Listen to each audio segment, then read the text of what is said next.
Fala pessoal, Daniel Scocco, continuando a série 100 lições de vida para meus filhos, lição 96, cuidado com as expectativas.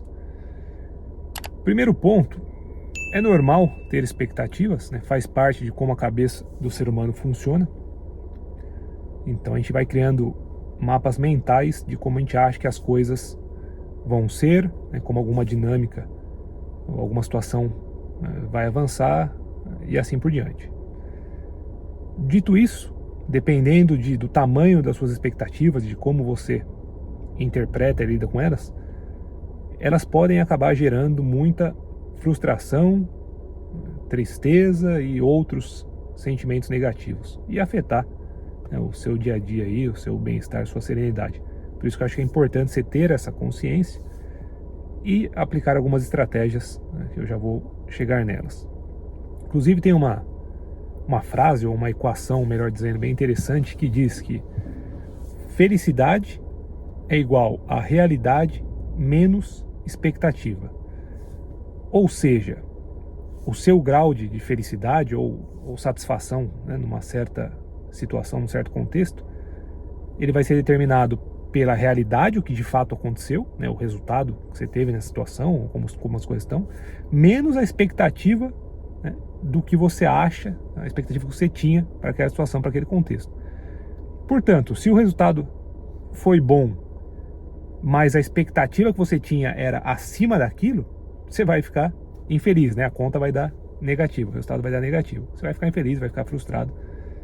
Então, você vê que curioso, mesmo se às vezes as coisas saem bem, se a sua expectativa era maior, era exagerada, você pode ficar frustrado. Por outro lado, às vezes, mesmo se as coisas não saírem tão bem assim, né, não for um resultado espetacular, mas a sua expectativa para aquilo era baixa, a conta ainda vai ser positiva. Então, mesmo assim, vai ser possível você ficar satisfeito, feliz, sereno com aquilo. Dá alguns exemplos concretos onde, né, as expectativas podem gerar esses sentimentos negativos, frustração e etc. Primeiro exemplo, viagem. Vamos supor que você está planejando uma viagem com amigos, com a família, o que for. Muitas vezes a pessoa cria uma expectativa enorme de como vai ser aquela viagem, né? Vai ser a viagem dos sonhos, às vezes justamente porque acaba sendo um investimento financeiro, de tempo, às vezes a pessoa só pode, né, fazer essa viagem uma vez por ano. Então pode ser que por conta dessa somatória desses fatores aumente muito a expectativa, aí chega lá, se não corresponder a essa expectativa, a pessoa vai ficar frustrada. E aqui o ponto perigoso, né, um dos efeitos negativos é que além de gerar aquela frustração, pode acabar até piorando a situação, né? Vamos supor que a viagem, ok, não estava espetacular, mas estava legal. Só que com a frustração, a chateação que foi gerada por conta da expectativa não ter sido atingida, aí a pessoa fica de mau humor, começa a enxergar as coisas de modo mais negativo ainda, e aí até piora a situação. Segundo exemplo, carreira. Todos, né, quando entramos na vida adulta, começamos a pensar o que a gente quer ou não para a carreira, fazemos as escolhas profissionais, e novamente aqui tem o perigo da pessoa criar uma expectativa muito grande de como a carreira dela vai evoluir, de quão rapidamente essa carreira vai evoluir, de como ela vai estar daqui a 5, 10 anos. E pode ser que, se essa expectativa for muito alta e ela não for, né, a realidade não for condizente, essa pessoa pode ficar frustrada e, da mesma maneira como na viagem, pode gerar efeitos, não só emoções, sentimentos negativos, mas pode fazer com que ela tenha ações que vão ser ruins para a carreira dela, piorando ainda mais, né? Às vezes criando até um ciclo vicioso. Então pode ser que ela fique desmotivada, pode ser que ela saia de um emprego onde ela ainda tem muito potencial de crescimento, mas porque não atingiu a expectativa dela de velocidade de crescimento, de promoção ou de ganho financeiro, ela pode pedir as contas achando que é melhor ir fazer outra coisa, e muitas vezes pode ser a decisão errada, né? Ela só tomou por conta dessa frustração com a expectativa. Outro exemplo, ser pai, né, seja do lado do pai quanto do lado da mãe. Ser pai é muito difícil, é um desafio enorme, é uma responsabilidade gigantesca. Obviamente, o paralelo também é a melhor coisa da vida, eu já falei isso, né, em lições passadas, é o que dá significado para a vida, mas não deixa de ser um desafio, né, é um perrengue. Principalmente quando os filhos são mais novos, embora depois vai mudando só os desafios e os tipos de preocupação, mas é perrengue.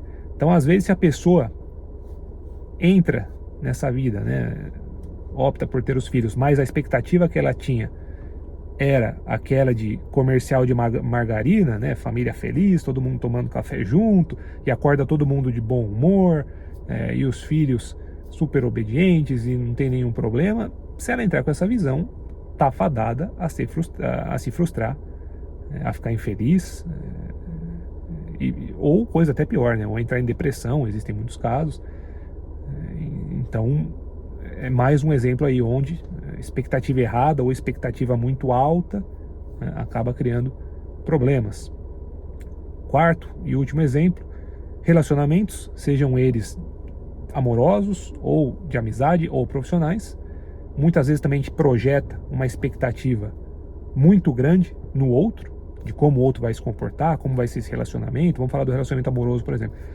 De novo, a pessoa começa um namoro, pode ser que a expectativa dela, ou tá casando, né, a expectativa é que vai ser, novamente, filme, né, a vida da Barbie, tudo maravilhoso, sem briga, sem dificuldades, né, e a vida real é bem diferente disso.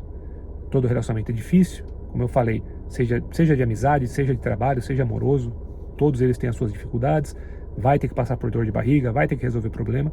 Então, se a pessoa está com a expectativa, de novo, exacerbada, diferente do que vai ser a realidade, ela está fadada a se frustrar, e às vezes isso vai desencadear comportamentos que vão piorar ainda mais esses relacionamentos.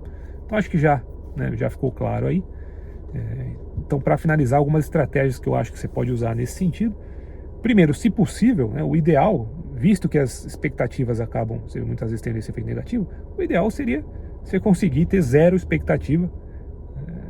Então, entrar nas situações meio com a filosofia de o que acontecer, aconteceu, vamos ver. Óbvio que você vai continuar torcendo para o melhor, tendo uma visão positiva das coisas, sendo otimista, sendo ambicioso, mas sem expectativas. Então, você faz o seu melhor e você faz a sua parte, você controla justamente o que está sob o seu controle, como já falamos em uma outra lição, mas o que acontecer, aconteceu. Tem imprevistos, tem coisas que estão fora do seu controle. Mais fácil falar do que fazer, então, mesmo não sendo possível zerar as expectativas, tente sempre baixar as suas expectativas. É natural do ser humano criar expectativas. Algumas pessoas têm mais propensão do que outras para criar grandes expectativas. Veja se é o seu caso e, de qualquer forma, baixe as expectativas, você vai baixar a sua tendência a ficar frustrado. E quando você for criar essas expectativas, quando você for cair nesse exercício de pensar como as coisas vão acontecer, não esqueça de levar em consideração que quase nunca vai ser tudo conforme planejado. Então, inclua nos seus planos, nas suas previsões, nas suas expectativas, as possibilidades de que coisas vão sair erradas, que terão problemas, que vão ter lombadas ao longo do caminho e por aí vai. Então, você já vai com essas possibilidades na cabeça para não ser pego de surpresa e não ficar frustrado caso elas aconteçam. Por fim, o último ponto quando você estiver na situação real, por mais que você já tenha ajustado a expectativa, quando você estiver na situação real e acontecer esse rebuliço, algo não planejado, algum problema, ali também você vai precisar agir. Então é importante você ter um jogo de cintura, saber contornar a situação e não ficar focado nos problemas e nos obstáculos que vão surgir, e sim ficar focado na solução. Então, surgiu um problema, em vez de ficar reclamando, que merda, que ruim, não, como que a gente vai solucionar? Se tiver solução, alguns não têm solução, então aceita e vida que segue. Se tiver solução, ok, aconteceu isso, vamos fazer aquilo. Beleza?